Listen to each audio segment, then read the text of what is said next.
Hello, ladies and gentlemen, and welcome to Selected Shorts. My name is Baron Vaughn. I'll be your host for this virtual edition of the show.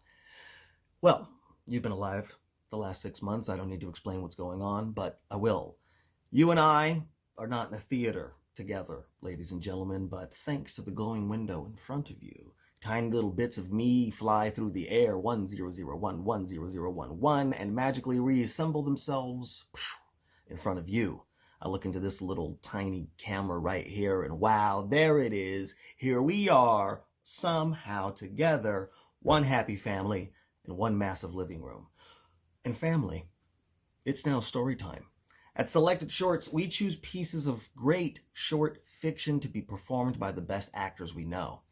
And then we come up with a theme to connect all of our stories. Many of us have extra time on our hands these days and probably a lot of craziness going on in our minds that we don't want to share with anybody. So to go along with this idea of unseen or hidden parts of ourselves, the theme of the show tonight is Beneath the Surface. Our first story is from a woman who always knew something was off about 1950s suburbia, Shirley Jackson. Jackson is known for eerie titles including The Haunting of Hill House and We Have Always Lived in the Castle, as well as many classic short stories such as The Lottery. This tale, about one housewife's flight of fancy, walks a fine line between horror and comedy. And our reader will make sure you feel the funny. She's a comedy legend who made her name with SCTV, and she has since appeared in everything from My Big Fat Greek Wedding to Hedwig and the Angry Inch, from The Good Fight to Great News. And she is currently the voice of Queen Nefariousness on Audible's star-studded Heads Will Roll. One time I had the honor of being in a play with her and watching her construct this insane monologue that brought the house down every single night. Reading Shirley Jackson's What a Thought. This is Andrea Martin. Thank you, Baron. What a thought. Dinner had been good. Margaret sat with her book on her lap and watched her husband digesting, an operation to which he always gave much time and thought. As she watched, he put his cigar down without looking and used his free hand to turn the page of his paper.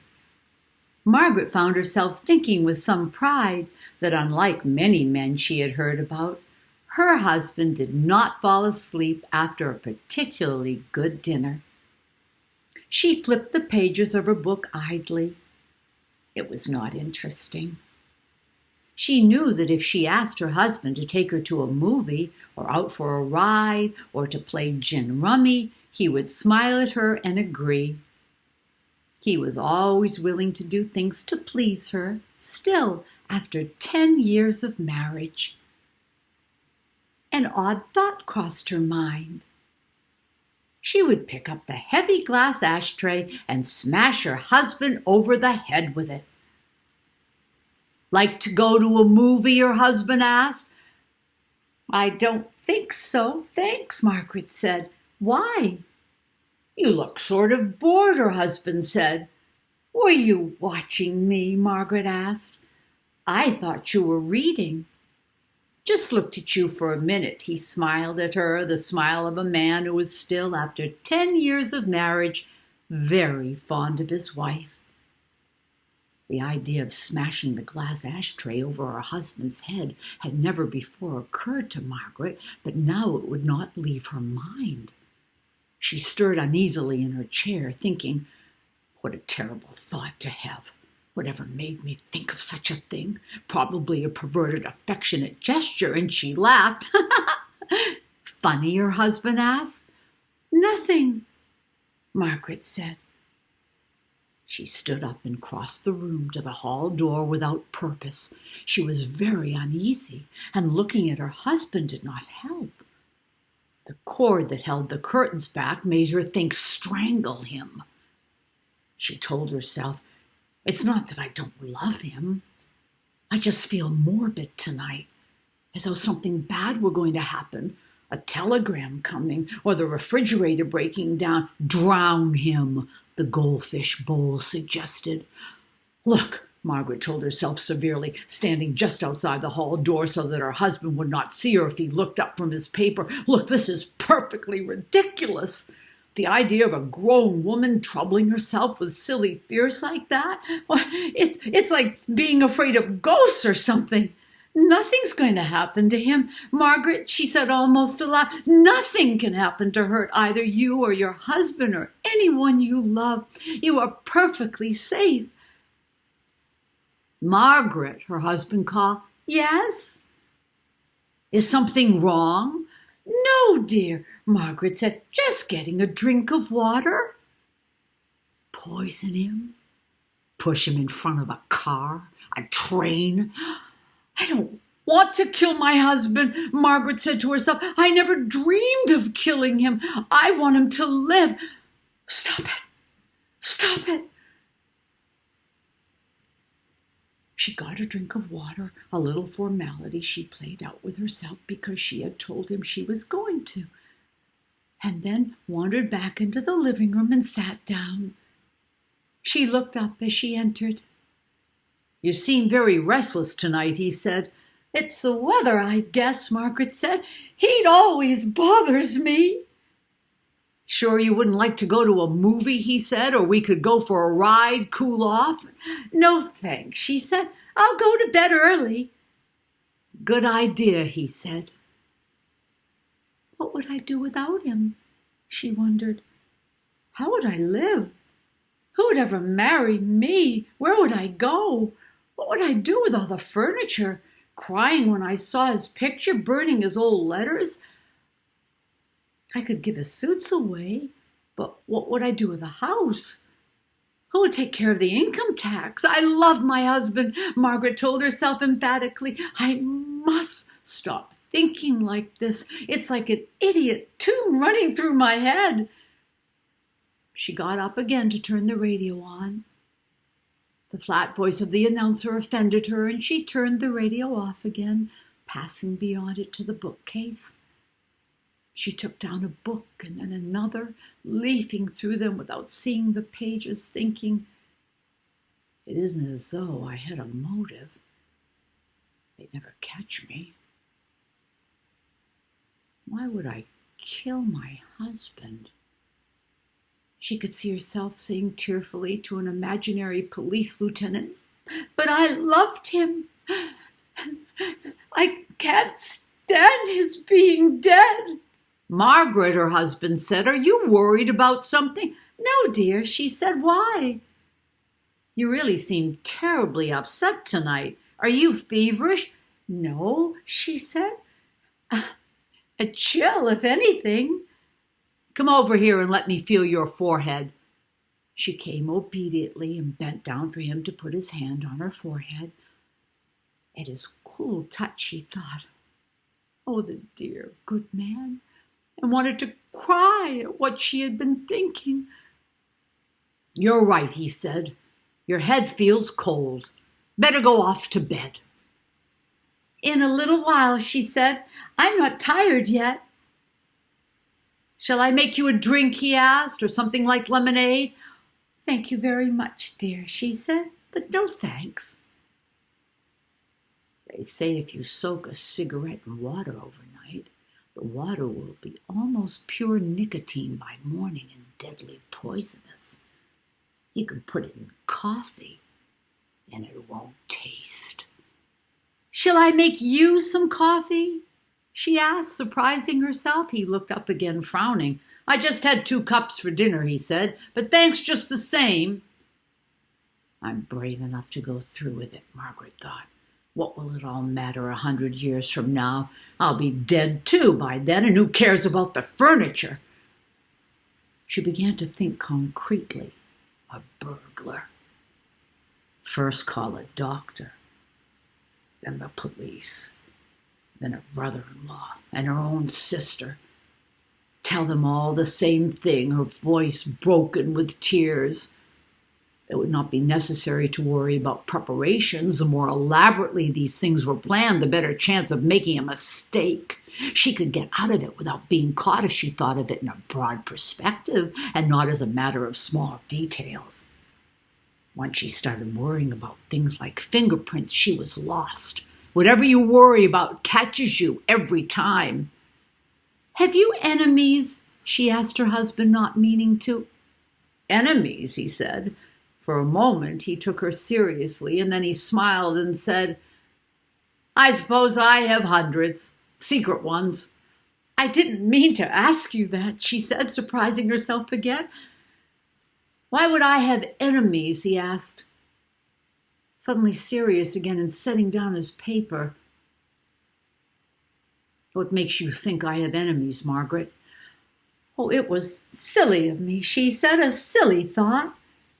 She smiled, and after a minute he smiled again. "I suppose the milkman hates me," he said. "Ha ha, I always forget to leave the bottles out." The milkman would hardly do. He knew it, and he would not help her. Her glance rested on the glass ashtray, glittering and colored in the light from the reading lamp. She had washed the ashtray that morning, and nothing had occurred to her about it then. Now she thought, it ought to be the ashtray. First idea is always the best. She rose for the third time and came around to lean on the back of his chair. The ashtray was on the table to her right now, and she bent down and kissed the top of his head. "I never loved you more," she said. And he reached up without looking to touch her hair affectionately. Carefully, she took his cigar out of the ashtray and set it on the table.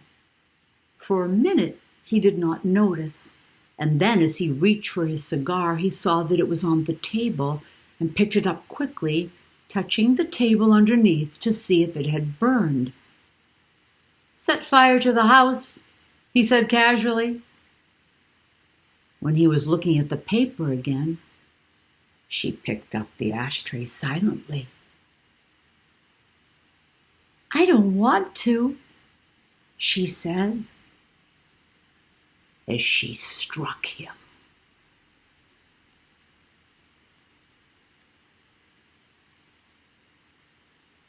Thank you.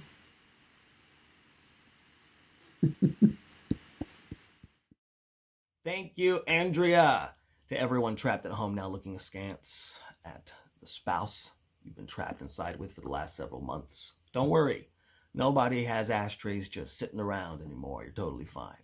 Okay, our next story is by the writer Colson Whitehead. His novels include The Intuitionist, The Underground Railroad, and most recently The Nickel Boys, a title which won him his second Pulitzer Prize. This story imagines what goes on in the mind of stand-up comics, you know, those sad clowns that go on stage and tell jokes into microphones, you know, sad clowns who may have had their own episodes of The Half Hour on Comedy Central, who may have also hosted a show that he created on Comedy Central called The New Negroes, who might also be on Mystery Science Theater 3000, The Return, and Grace and Frankie, both available on Netflix, because I'm talking about myself. That's right. I'm your reader. Here to perform Colson Whitehead's story, The Comedian, is me, Baron Vaughn. One time, on a talk show, before he made the change in his comedy, the comedian was asked why he started telling jokes. He took a sip from his mug and responded that he just wanted some attention. As a child, he'd felt unseen. He was a handsome baby, photographs confirm, but his impression was that no one cooed at him or went cross-eyed to make him smile.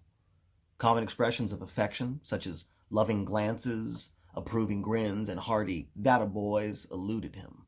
His mother told him, "Hush now," when he came to her with his needs or questions, and he frowned and padded off quietly.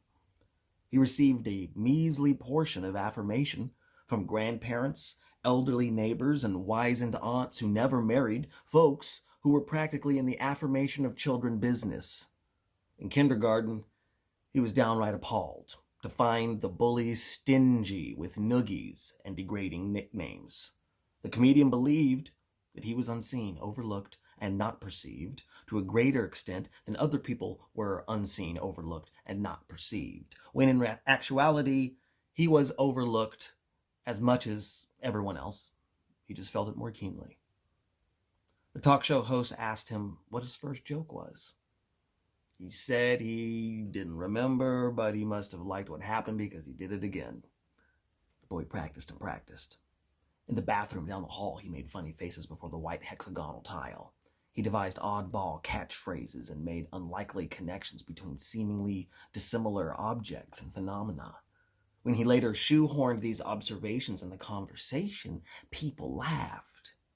He experimented with metaphor and figurative language.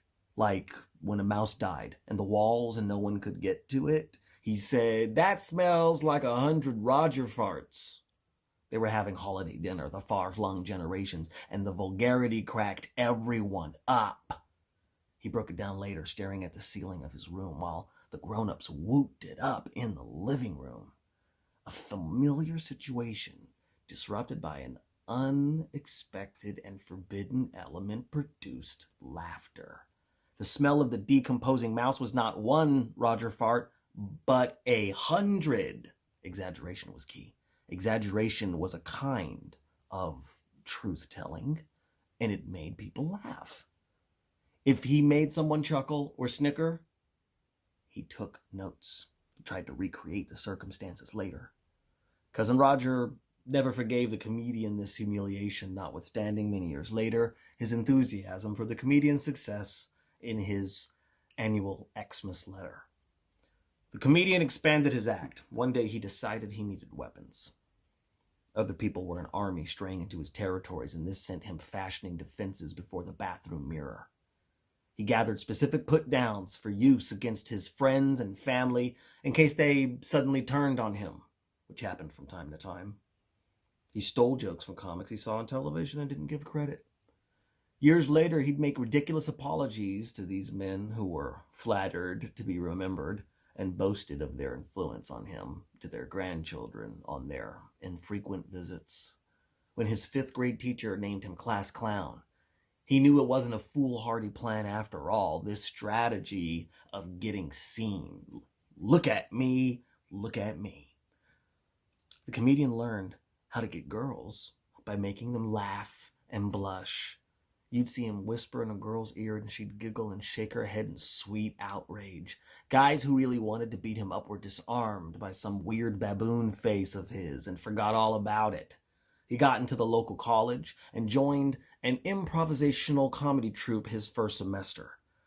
The group's flyers were everywhere, stapled to utility poles and taped to the doors of lecture halls, and were much better designed than those of other campus societies, like the ones from the a cappella groups.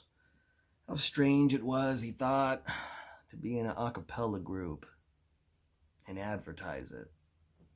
Improv was not his forte. Group interaction in general, frankly. The audience yelled out words, "Cantaloupe, rooster, watch fob," and it was their job to construct a jokey situation incorporating them. They kidnapped these mundane things from the familiar and smuggled them to the realm of the absurd. Success was measured by the distance between the original context and the new alien context of the sketch.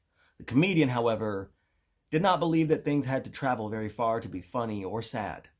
You could look at pretty much anything and say, "How laughable," or "What a pity." The rest of the troupe liked his sensibility, the wit he'd exhibited during tryouts. But they were perplexed by his behavior. They'd set him up perfectly, and he'd just stand there playing pocket pool. They parted ways after Halloween weekend. He went solo. He practiced. And his bits eventually became routines. At open mics, he did impressions of a previous generation's celebrity. They were really impressions of other people's impressions, stuff he got from television. Whenever he needed to stretch out a set and riff for a few minutes, he could rely on the voices of these dead people inside him. The comedian developed a character named Danny the Dentist, who liked to interrogate his patients about weighty matters while their mouths were stuffed with metal and latex. As Danny parsed their grunts, "I totally agree. Never let an encyclopedia salesman use your commode on the weekend." The humor derived from the contrast between the patient's nonsense syllables and his extravagant interpretations. Danny the dentist spoke a language beyond the audience's understanding. Looking at it one way, it was a kind of commentary on the comedian's lot. To translate between the world as it is and the world as people perceive it. The character caught on in a few years. He'd do Danny on variety shows and cable shows. When they bring out the old footage for the occasional documentary on the history of comedy or a ranking of the top 25 stand-ups according to a poll, it's always a shock to see Danny. It's like hearing about some backward medieval practice. You can't believe people used to live like that.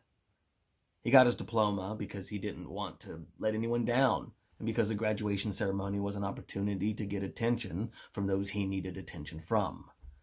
He wasn't disappointed with regards to their attendance. His family showed up, and they all went out to lunch. They asked, "What are you going to do now?"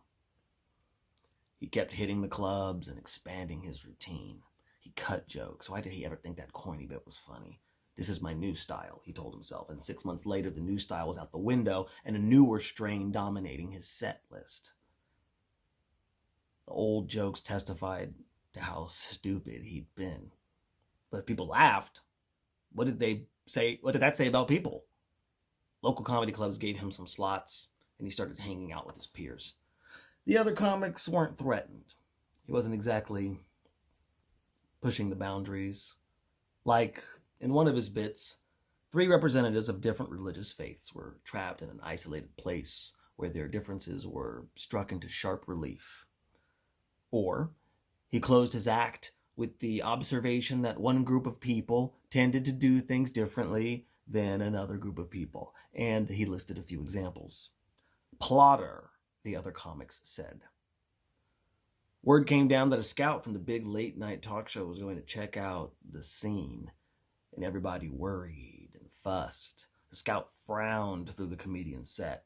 A month later, when they went out for drinks after his appearance on the talk show, the scout told him, "I try to laugh on the inside." This was the start of his celebrity. They flew around the country. He got a manager and learned how to pack efficiently. He didn't have what you called a distinctive style, but he ran the bases, and that was enough, even if they had a hard time remembering his name afterward.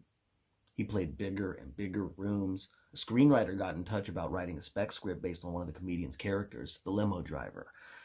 The limo driver was always sticking his nose into his passengers' affairs, hilariously clueless about his lack of boundaries.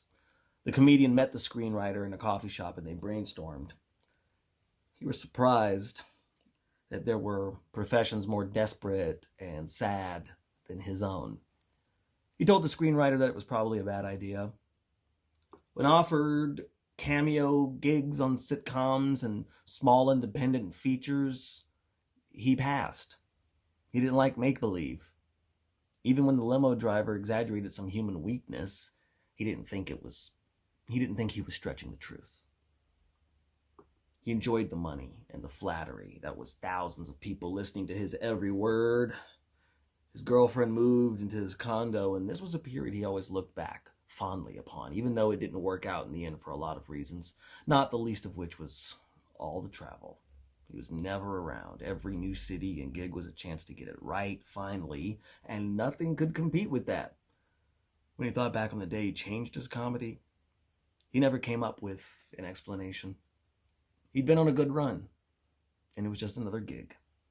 He was in an American city of a certain size, the kind where if you were a B-list comedian, there was really only one venue for you to perform in, and he was performing on its stage. He was halfway through his act, up there doing Danny.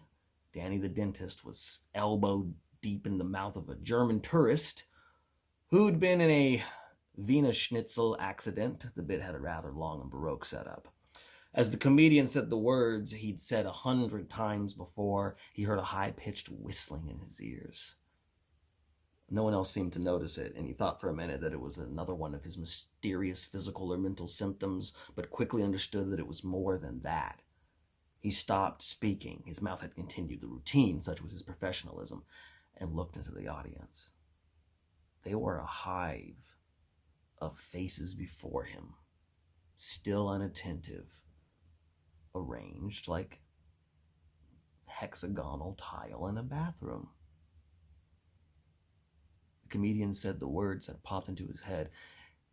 If I had known what little came from talking to other people, I never would have learned how to speak. The microphone dispatched these words into the sound system and into the void of the auditorium. And then they laughed. They laughed for a nice, comfortable while. The comedian resumed his act. Poor Danny, poor German tourist. But he knew something had changed. The next night, and the night after that, 1,000 miles away, he shared another one of his confidences with the audience. And they ate it up. He shared more and more confidences with people who came to see him. And after 2 weeks, they had become his whole act. The confidences crowding out Danny the dentist, the limo driver, the stuttering hooker, stepping on their lines and hogging the spotlight until they stopped showing up. Out of habit, he persisted with the tools of the trade, the crooked eyebrows, head wagging and shrugs, not trusting people to understand his new message. But they did understand. One by one, the gestures fell away. He left them behind in city after city until his act was unadorned by the traditional flourishes of comedy, the nudges and cues the jester uses to urge the audience to laughter. They were no longer necessary. He couldn't walk down the street anymore. The first concert film broke a lot of records, and he sold a ton of CDs, although not as many as you'd think. He made his millions performing live, recordings failing to capture the essence of his new routine. As with a lot of non-traditional humor, you had to be there, but the recordings were still popular among those who'd seen him in person and, late at night, needed to relive his confidences. Even when robbed of indefinable energies, the sound of his voice helped bring them back. When other comics tried to rip off his style, he discovered that the comedian was impossible to copy. Something was lost. It was him. His new shtick fell into two subject areas. Everything is terrible, people are disappointed. To his notion of the terrible, there were a variety of responses. Some were relieved. If everything is terrible, then the only thing distinguishing one idea, object, or course of action from another is its degree of terribleness. This, one might say, is obviously much more terrible than that, and once you made the calculation, you were good to go. Saved a lot of time. Others were grateful. Let's stop pretending, the comedian said. Isn't it all so tedious and wearying pretending that the world is other than that which it is, namely terrible? We walk around, gibber at each other, share our dreams in order to change the subject, but we all know what's going on. We know what we're avoiding with all this food, fucking, weekend getaways, and try some of this, you'll like it. Now there was this man before them just saying it. Things are terrible. They've been terrible for a long time. In fact, they've always been terrible, and the more people there are in the world implementing their awful imaginations, the more rapidly things get more terrible. For some of the folks leaning forward in the rows out there, he was the perfect older brother or sister or parent they'd always been waiting for, the ones who set them straight, told them how to do it, reserving all the mistakes for themselves, sparing us. People are disappointing needs no elaboration. Observational humor was a sturdy genre. Did you ever notice this minor, everyday aspect of modern life that I will now blow up to an absurd proportion? Why is it that this familiar situation, when I describe it in a certain way, is the apotheosis of life's tribulations? But the comedian's new brand required no rhetorical shenanigans. His observations did not need to be massaged. They required only to be shared. For so many years, the comedian had believed that what he called the lack of attention had been part of a sadness particular to himself, when in fact, it was universal. Everyone hid it. No one spoke of it. Until now. He was the only guy I know, recalled one of his contemporaries, who didn't have any hecklers. The comedian adjusted to his new fame the best he could. Many performers describe a rush or exhilaration following a show, an ecstatic quickening of the body's processes. Not the comedian. Before he changed his comedy, sure, he was pumped that people had listened to him and seen him, thus proving that he did, in fact, exist. But after his new routines, he experienced none of that. He walked off stage but could not help feeling that he was still on stage with a glass of water and a wooden stool and nothing else. Surrounded by darkness. He got used to it. Members of the service industry, such as waiters and dry cleaners, marveled at how polite the comedian was. What a generous tipper. You're a different person on stage, they said. And he thought, no, after a lifetime of the reverse, that's the real me up there. And the rest of the time, I'm performing. Here, he captured a feeling common to many artists in other disciplines, although he was loath to call himself an artist. He thought he was simply telling the truth, and that's not art, is it? The years passed. He had a good run, but eventually the novelty of his confidences wore off. That's the way it goes. He still sold out the house, but the lovely enthusiasm of that early wave was gone. One day, he called it quits. He didn't announce it or take out a page in the trades or anything. He did the rest of the gigs he'd agreed to do, and that was that. He'd said all he had to say. He wasn't hurting for money, and for a time he traveled to the places he'd always wanted to go to. He never found an audience overseas until after his death, when he was discovered by a noted French critic. The comedian finally saw the world. It was more or less as he expected. Not disappointing in any novel way. His new life was quiet, and he liked it. When he forced himself to admit it, he felt better about things, having got it all off his chest. There had never been anything setting him apart from other people. The audiences proved it. They had been made of the same stuff all along. He chose an unlikely spot to retire, a small town up the coast where he eventually shacked up with a woman who had her own business selling shawls and quilts to summer people. They got along okay. He'd played in the town once, long before, when he was just starting out. It seemed like the whole town showed up that night, filling the old theater and chuckling and applauding. It was the kind of place where people know that life is hard, and sometimes what we need at the end of a long day, most of all, is a good laugh. Thank you. I feel seen, figuratively, of course. If you could literally see me, I would be worried about your power to transcend space and time, your willingness to fly on airplanes, and the stalking methodologies you employ to find my address, copy my keys, and stand in this very room, so still and so disguised that you're invisible to me. I don't see you, unless... Is that you? Okay, I'm glad that didn't get too weird. Haha. Speaking of things getting weird, let's move on to our next story. It is by Laura Vandenberg, the author of novels including Find Me and The Third Hotel, and story collections including Isle of Youth and I Hold a Wolf by the Ears. Like Shirley Jackson, Vandenberg is great at creating unsettling domestic circumstances, but in stories like this one, she helps you sympathize with people you might not otherwise. It will be read by an actor who is featured in the Broadway revival of 6 Degrees of Separation, and you have seen her work on Fear the Walking Dead, The Marvelous Mrs. Maisel, and Jessica Jones. She's also a sheer delight. Here reading Laura Vandenberg's Cult of Mary is Colby Minifie. Thank you, Baron. It's so nice to be here virtually. Cult of Mary. As we entered Arezzo, the guide pointed out the prostitutes lining the road.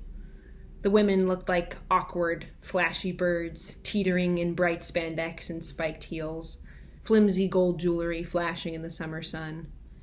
A man in our group made a joke about wanting to stop and check their prices, to see how they stacked up against the pleasure of a fine gelato. And the guide, still speaking into her little microphone, said that these women were impoverished, and in some cases stateless, that their trade was born of survival and they deserved our respect. At that, the man sank back into his seat, let out a little huff. The trip had been organized by the local chapter of my mother's university club, and this man wasted no time making enemies. In Rome, there were the lewd comments about the statues of naked women. At lunch, he drank too much and broke into song, off-key American power ballads. He claimed to be fluent in Italian, but we had yet to hear him speak a word. At every available opportunity, he reminded us that he'd planned to take this trip with his wife, who was now 3 months dead, ensuring we all felt held hostage by obligatory sympathy. In Arezzo, we parked and followed the guide up a steep stone street, curving in the direction of Piazza Grande, and that was when we realized this man, our common enemy, had peeled away from the group. Perhaps he had gone to check the prices after all. Maybe he'll like Arezzo so much he won't want to leave, my mother said, locking under my arm with her wizened hands, the skin craggy and spotted in a way that made me think of clay. We'll never get that lucky, I said back. The guide was a young woman with a lip ring and a curly-haired mohawk. She had the unflappable calm of a seasoned camp counselor and did not seem overly concerned that one of her charges had wandered away. "Half of the time the prostitutes just take them into the woods and rob them," our guide remarked. "Or sometimes they perform witchcraft and cast spells. If that's where he went, he'll come back with a strange and memorable story." This guide was full of strange and memorable stories herself. On the drive over from Florence, she had revealed to us the Tuscan secret to flower gardens. Wrap a strand of your own hair around the root tendrils and plant on the night of a waxing, never a waning moon, prompting my mother to comment that she had kept a flourishing rose garden for years and never once had to get her own hair involved.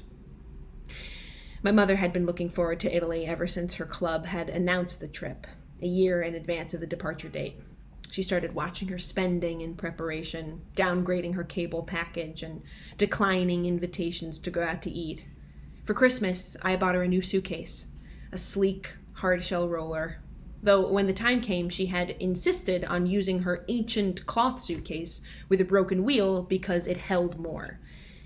"It doesn't hold more," I tried to tell her. "It only seems like it holds more." At that, my mother had looked up from folding shirts and regarded me as though I had been seized by madness. On New Year's Eve, I went to a party with a tarot reader, a man who examined my cards and told me, his face pinched with sorrow, that my mother would be dead within the year. And then in the damp chill of early spring, she had a stroke. And though she would recover in time for the trip, we both agreed she should not travel on her own. So here I was in the Duomo di Arezzo, waiting for my mother to lean over and whisper that she couldn't understand the guide. The girl's accent was too thick, and she was speaking too quickly, and why did she have to wear her hair like that anyway? My mother had never understood women who chose against conventional prettiness. Every day I had woken with a leaden sadness because I knew in my heart that this was the last trip my mother would ever take, and Italy was all she had wanted.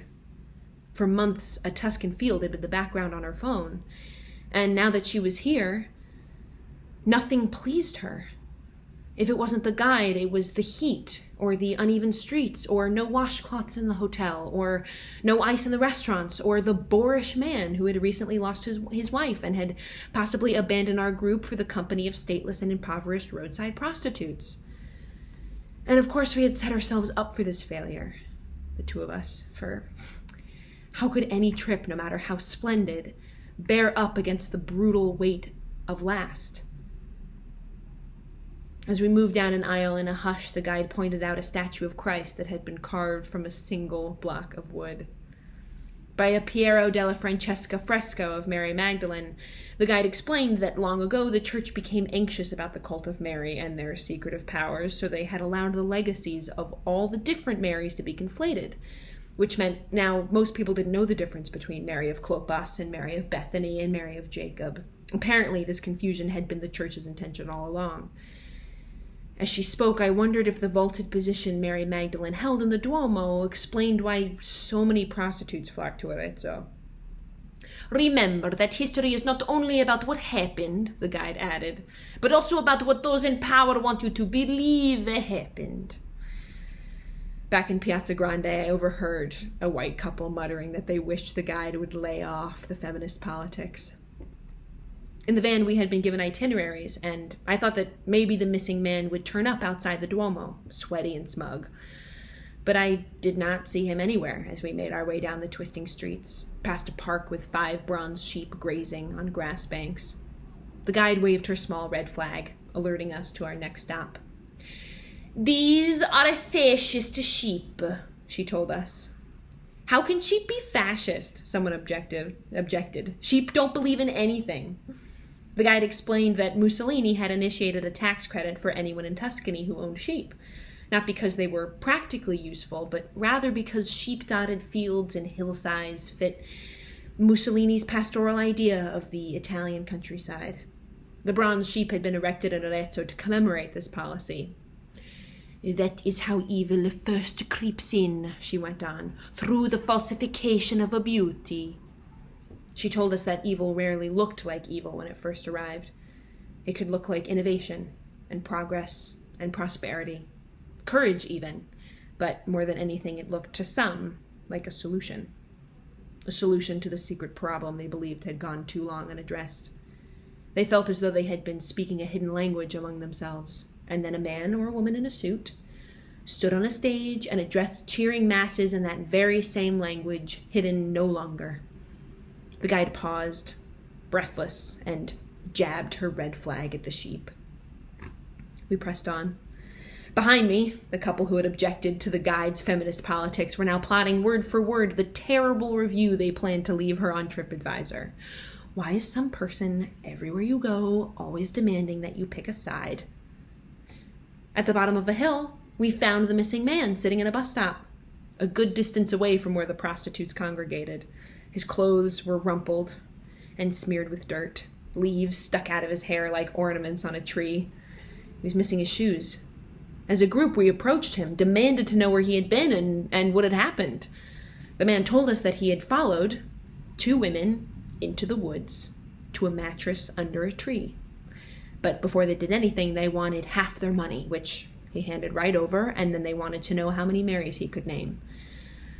I said the Mary who gave birth to Jesus, and then that other Mary who was a prostitute, but give me a break. I was raised by atheists, and I couldn't think of any more damn Marys. They started pelting me with handfuls of dirt and sticks. They knocked me down and stole my shoes and drove me out of the woods. The guide began to laugh and applaud, her face slashed by a wild grin. "Of all of the daughters for you to miss!" she exclaimed. "My wife's not really dead," the man said next in flawless Italian, which shocked everyone.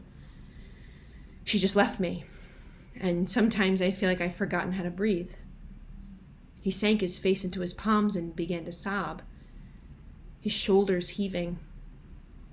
The guide helped him up and led him over to a water fountain, the kind that looked like a beautiful little iron hydrant with a spout so he could wash his feet, his soles caked with mud and leaves. The guide rejoined the group on the opposite side of the street, and together we watched this man struggle. First he tried standing on one leg and holding a foot into the stream, but then he started to wobble, so next he squatted and bent his leg into the water like he was attempting a yoga pose. My mother leaned against me.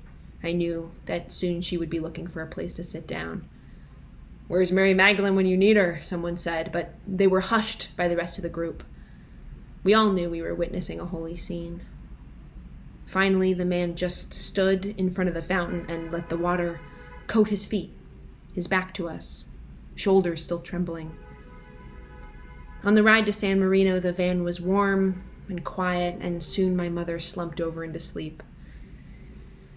We both knew that she was too frail to be touring all over Italy, and our shared knowledge of her weakness made her enraged by her own body, which in turn made her enraged by all the places that had no interest in accommodating bodies such as hers. I wish the club had announced this trip many years in the past. Near San Sepolcro, I watched my mother's hand twitch in her lap, and I hoped that she was not yet dreaming of death, but of gardeners wrapping strands of their own hair around dirt-clotted roots, and fascist sheep, and a life carved from a single block of wood, and a man struggling to wash the shame from his feet. Well done, Colby. Thank you very much. We'll finish up our little exploration of identity with a light story from writer Steve Almond. Steve Almond is a writer whose work includes nonfiction titles such as Against Football and William Stoner and the Battle for the Inner Life, as well as short story collections including My Life in Heavy Metal and God Bless America. This unusual meet cute will be read by an actor who is usually recognized for The Sopranos. He's also a dedicated theater actor and a constant presence in TV and film. He is the author of the novel The Perfume Burned His Eyes. His most recent projects include the upcoming movies Between Wars and One Night in Miami.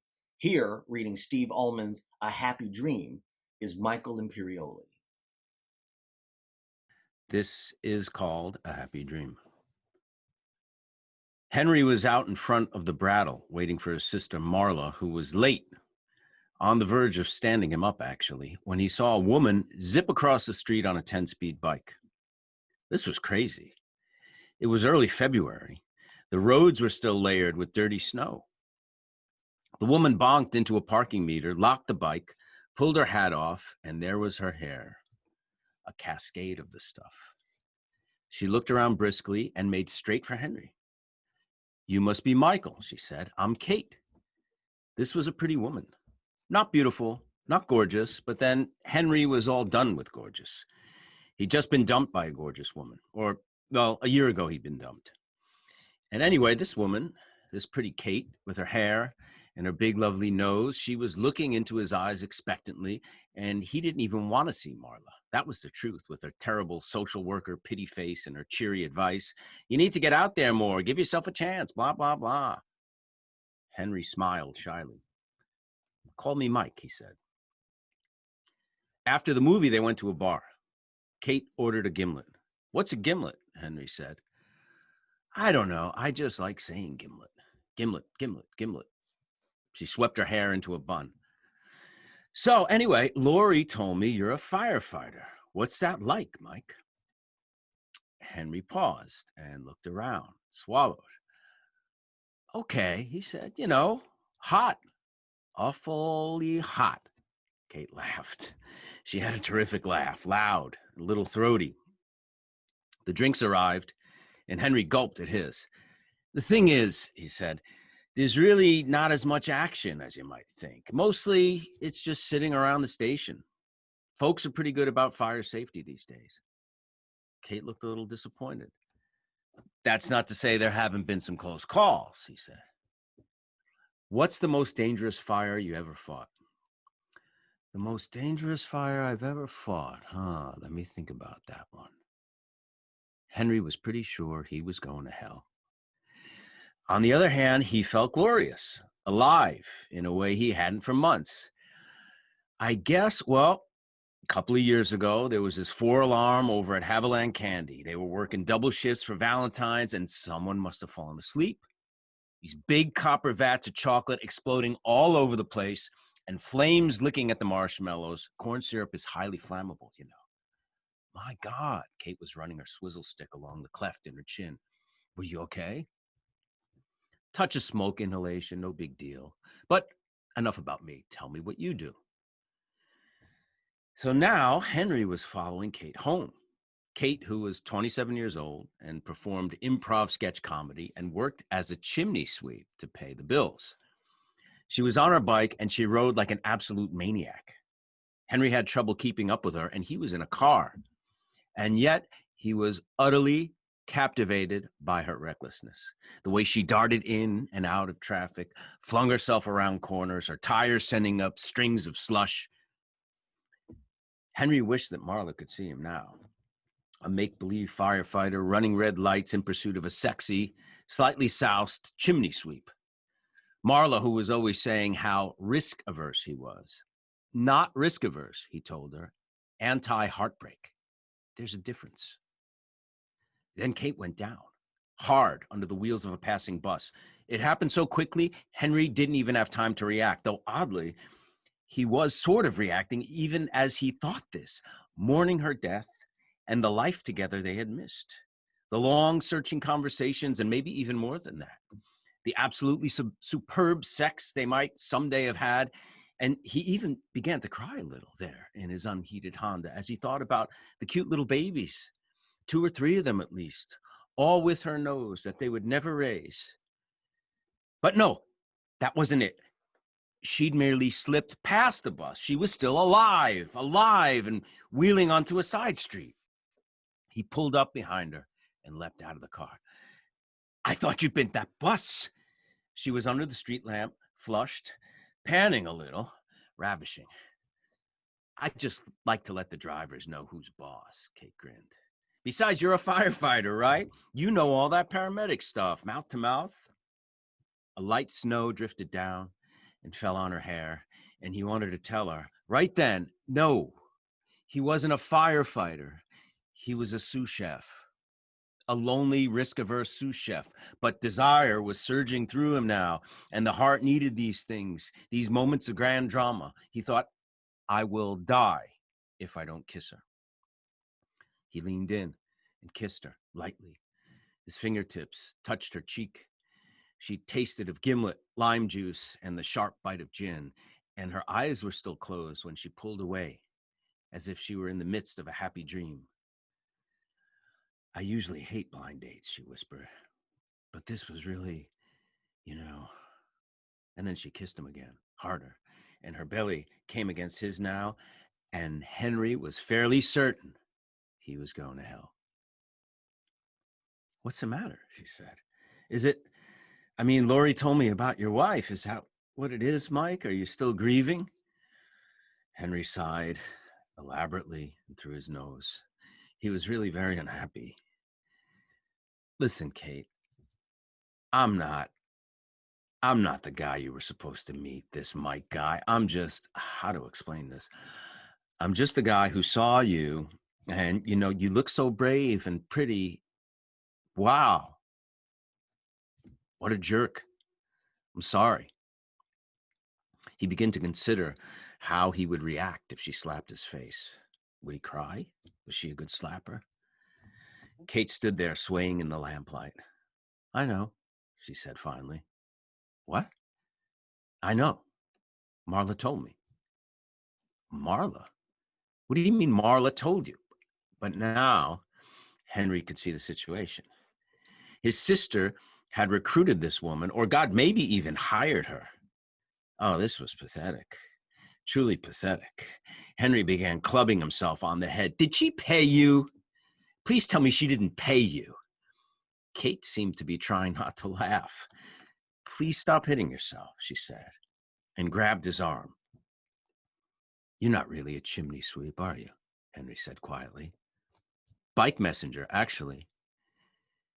Do you think I'm loathsome and disgusting? Kate looked at him again, her eyes green and quite serious now. No. I like a man who can think on his feet. Let's try another kiss. I mean it, Mike. I've never kissed a real firefighter. Thank you very much. Thank you very much, Michael. Let's hear it one more time for everybody, all of the actors. I want to hear you applauding in your homes for Andrea Martin, Colby Minifie, Michael Imperioli. I know what's going on. We'd also like to thank all of the agents and publishers who have made this show a possibility while we're all still wrestling with pandemic circumstances. That's the most understated way to describe what's happening in America right now. We were delighted to be able to make this show accessible and free to all of you, and we hope you will consider making a contribution to Symphony Space so we can continue to bring you programs like these. If you enjoyed this show, we have several digital shorts coming up in the fall, so keep tabs on us at selectedshorts.org or on Facebook, Instagram, and Twitter. And please tune in to our weekly radio show on your local public radio station or download the podcast on Apple Podcasts. I'm Baron Vaughn. Thank you for being with us. Stay safe, be well, wear a mask. Goodbye.